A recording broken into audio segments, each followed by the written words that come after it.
半自动洗衣机，上面在放水，下面在排水，关不住水。拆开后盖，把排水阀打开。先看一下这根弹簧有没有生锈，如果弹簧进水生锈了，它的弹力也不足，同样也会关不住水。看这个没有生锈，我们把它拆出来看一下，这里面有好多渣子。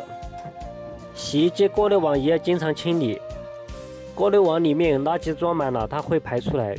再看一下管子里面有没有，有的管子里面有芥子有硬币，这里面没有，把它拆下来用水洗一下。这个是用钩子勾到孔里面的，钩子要勾到适合它的地方。挂高了水流得慢，挂低了上面在放水，下面也在排水。挂好以后把它留紧就行了。有时候洗衣机不排水，看这条线是不是掉了，或者说被老鼠咬了。这上面一般都有好几个孔，主要是方便调节。现在放水不流水了，就是堵渣子了。